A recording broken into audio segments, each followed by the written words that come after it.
Hey there, Michael here. Today I want to talk about something that's been bugging me lately, a misconception about Dolby Atmos music that I see popping up quite often. And it's not just consumers getting this wrong, even some professionals seem to be confused about this. Here's the main takeaway. The immersive Dolby Atmos impression the end consumer gets in their living room isn't the same as what audio engineers hear in their studios. And surprisingly, it's not because of equipment quality. Let me put it this way. You could have an ultra-high-end 9.1.6 channel system with the most expensive speakers money can buy in your home theater. You could even spend hundreds of thousands of dollars on your consumer equipment. You still won't be able to listen to Dolby Atmos music at the quality level the audio engineer experiences in the Atmos studio. Now, it's worth noting that this is different from traditional stereo audio. With stereo, you can actually build audiophile sound systems that let you listen to music in a way that exceeds the quality of even the best professional music studios. But Atmos, that's a different story. This quality difference in Dolby Atmos is actually due to technical limitations of its delivery format. And as I realized when reading through the comments of one of my most recent videos, the vast majority of people seem to be completely unaware of this. So what exactly are these limitations? Well, let me explain.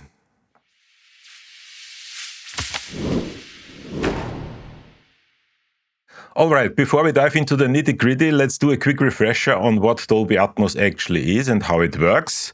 And hey, if you are already an Atmos expert, don't tune out just yet. Stick around until the end because I'm going to share an interesting tip from a member of our Discord community about how immersive reverbs fit into all of this. Trust me, this one is really eye-opening, at least it was for me. So what exactly is Dolby Atmos? Well, the basic idea behind this so-called next-generation audio format is that sound is constructed out of sound objects positioned in three-dimensional space. Let's take a piano on a stage as an example. And by the way, this guy is not me, it's just somebody who looks like me. I am trained in classical piano, but let's just say I haven't really played at that level for decades. Anyway, back to our piano example. In traditional stereo production, the mixing engineer would position that piano in a stereo field by panning a piano track between left and right speakers in a way that fits the overall sound production. Dolby Atmos, on the other hand, treats that piano as an actual sound object in three-dimensional space. The engineer gives the piano track coordinates that define where they want the piano to be in the sound field, and it's then up to the sound system at the consumer end to render the piano track in a way that optimizes the capabilities of that particular sound system. Now, the main advantage of this object-based approach is that it is completely speaker layout agnostic. It doesn't matter if you've got a basic stereo system, a 5.1 or 7.1 surround sound system, a high-end Dolby Atmos system with height speakers, or even a virtual augmented reality system. The system will always play back the audio in a way that's true to how the engineer positioned that piano track in the three-dimensional sound field. And here's the cool part. It will do this by utilizing the full capabilities of your sound system, taking advantage of all of the speakers that you've got. Now, I'm really curious about your experiences with Dolby Atmos. Have you noticed a big difference between Atmos and traditional audio formats? Or maybe you've got some thoughts on how object-based audio is changing the game. Drop your experiences and opinions in the comments below. Your insights could really help out fellow audio enthusiasts, and I always love hearing from you guys. All right, let's get visual for a moment. To give you a sense of how this looks in practice, I've opened up an example Dolby Atmos master file in the Dolby Atmos renderer. For those of you who have worked with Dolby Atmos, this layout should look familiar. On the left side, we've got a total of 128 sound objects. That's the maximum Dolby Atmos allows. And on the right side, we have this three-dimensional overview showing how these objects move in three-dimensional space. I can then select how the renderer is supposed to downmix the audio, and this can be anything from basic stereo to pretty much anything that you can dream up. In my setup, I've configured it to 7.1.4, but you can go even higher if you want. Now, there's a little side note here. If you look at the top 10 channels or the top 10 objects, they look a little bit different, and these are what is called the Dolby Atmos bed, which by default is a channel-based audio in 7.1.2 format. Now, you might be wondering, Michael, what's the point of this Atmos bed? Well, it's there to anchor the production in a traditional channel-based audio configuration. This comes in handy when you've got existing surround sound tracks in your Dolby Atmos production that you don't really want to move around in space. The bed lets you use a traditional channel-based layout alongside your sound objects, and that can be very convenient. But here's something important to remember. While we generally think of these Atmos bed channels as separate from the Atmos objects, the renderer internally treats them just like any other sound object. They are essentially sound objects whose positions are fixed in the locations of the speakers of a 7.1.2 channel surround sound system. And that, in a nutshell, is Dolby Atmos from the perspective of the producer. Now let's shift gears and talk about what happens on the consumer end, because trust me, things look quite different there. And that's mainly because of three major issues this object-oriented approach creates when it comes to music distribution. First up, we've got the compatibility issue. Ideally, you would want Dolby Atmos to play nice with older sound systems. The dream scenario is that Atmos-capable systems play full Dolby Atmos, while systems that have no clue what Dolby Atmos really is just default to traditional stereo or surround sound. That sounds simple, right? Well, not quite. Second issue, and this is a biggie, file size. Take a look at the example that we've just checked out. See this Dolby Atmos master file here. It's almost 2 gigabytes large for 2 minutes of audio. That's huge. And it's because all of the massive amount of data stored in these files.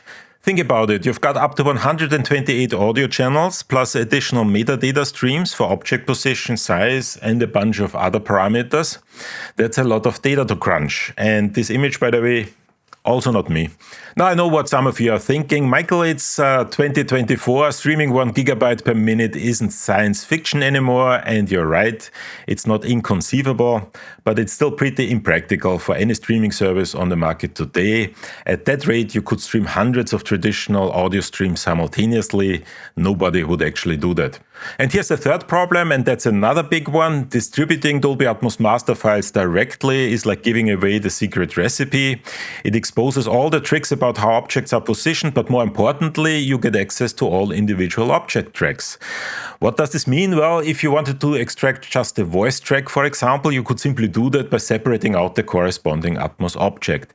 No need for complicated AI-based stem separation anymore, and that's really a nightmare for producers. This, by the way, is also why it's so difficult to get your hands on professionally done Dolby Atmos master files, even if you just want to learn. It's a little bit like trying to get the original recipe for Coca-Cola. Alright, now we're getting to the good stuff, because the way Dolby Atmos solves these three issues is actually quite ingenious. They use an encoding algorithm known as Dolby Digital Plus with Joint Object Coding, or DD plus JOC for short, and this is where the main misconception happens. Let's look at our example and create a DD plus JOC encoded file. In Atmos Speak, this is also called the quality control deliverable. You can create that from the Dolby Atmos renderer by going into the file menu, and here under export audio you have the MP4 option, and that will create this file. I've already exported this example, so let's take a peek at what this quality control deliverable actually contains. And for that, I'm going to simply open that in a software called Media Info. So let's open that with Media Info. And here we first see that this is indeed a JOC encoded file. Now, if I open up the HTML section here, or if I display that in HTML, the first thing that I'm seeing is that this is actually a 6-channel audio, and it is encoded in 5.1 format. So the actual audio is actually in 5.1 format, and that usually shocks people. And this, by the way, also explains why Dolby Atmos music loudness measurements are usually done with a 5.1 downmix. This simply is how the audio is going to be distributed. Now, the DD plus JOC standard technically also allows higher channel counts, but as far as I know, 5.1 is the current standard when it comes to Dolby Atmos distribution. But wait a minute, you might be thinking, Michael, where did all the 3D information go? And how is it that the audio is only 6 channels, but I can still hear information coming out of all my speakers in my Dolby Atmos home system, including all the height speakers? Well, the reconstruction is achieved with the help of additional metadata. The exact way this works can be considered the secret sauce of Dolby Atmos. It isn't really public, but if you search for it, you will be able to find technical research papers describing similar approaches on how that can be done.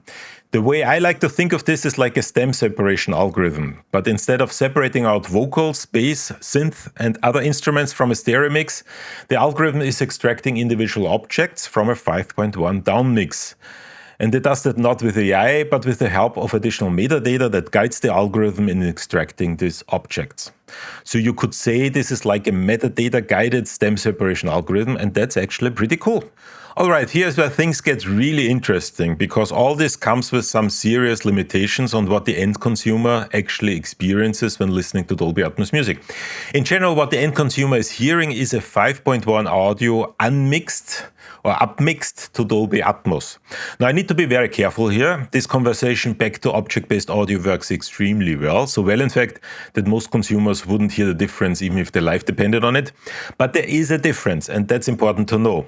The quality of the experience at home can never be identical to what the mixing engineer hears in the Atmos studio. Why? Because of the DD plus JOC conversion we talked about earlier. It's effectively compressing all the 3D information from the original Dolby Atmos master file, and this compression is not lossless. So how different does it sound? Well, I asked this question in our Discord server, and we had some agreement that the DD plus JOC encoding tends to smear out objects slightly. They are no longer as well defined as they were in the original master file, which makes sense given that the decoder needs to somehow unmix a downmix. Is it a big difference? No, but it's a difference. And that means that at a certain level, there are diminishing returns when you're optimizing sound quality in an Atmos studio. I would even argue that at a certain point, the improvements you make in your studio no longer have any relevance for the experience of the end consumer, regardless of how good their sound system actually is. These improvements are eaten up by the lossy nature of the encoding algorithm, and that's, by the way, still not me.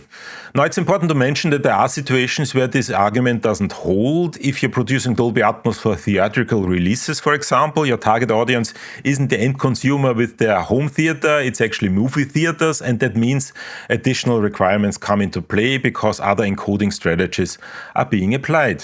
But if you're producing for the end consumer, be aware that no matter how good their system is, the end consumer is never going to be able to hear Dolby Atmos music exactly the way it sounds in the Atmos studio. Now, as promised at the beginning, I want to add an interesting tip from our Discord. When I asked about how members feel about the difference between master files and quality control deliverables, one of our members dropped a really interesting bit of information. They mentioned that the way the encoding algorithm works is actually one of the reasons they are really careful about using immersive reverbs, because it seems that if you use immersive reverbs, the algorithm has a harder time separating out the objects from the 5.1 downmix. And that means that while you generally think that immersive reverbs are better for creating immersion for the end consumer, these reverbs might actually reduce the quality of the immersive experience. Why? Because the metadata-guided unmixing of the 5.1 audio no longer works as well. I've got to say, this one has me reconsider my take on immersive reverbs. It just goes to show there's always more to learn in this field. All right, let's wrap this up. Today I've talked about a crucial aspect of Dolby Atmos that many people overlook. The Dolby Atmos you hear at home is a reconstruction based on compressed data and not the full studio experience. This compression, while clever, introduces some limitations to what you can hear. It introduces audible artifacts, and that means that even high-end home systems can't fully replicate the studio Atmos experience due to these encoding limitations. Now, I'm really curious about your thoughts on this. Have you noticed any difference between Atmos content in different settings? How do you think this knowledge might change your approach to audio production or home audio in general?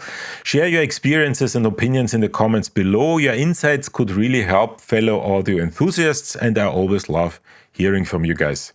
And if you want to dive deeper into this topic, hop over to our Discord server. That link is in the description below. We've got a great community of audio geeks who love discussing these kinds of technical details. And again, that's not really me in this picture. Now, before you go, hit that like button if you found this information helpful, and don't forget to subscribe to my channel for more immersive audio insights. YouTube also thinks that you might enjoy this video as well, so give that a look. And with that being said, thanks for watching, and see you all in the next video.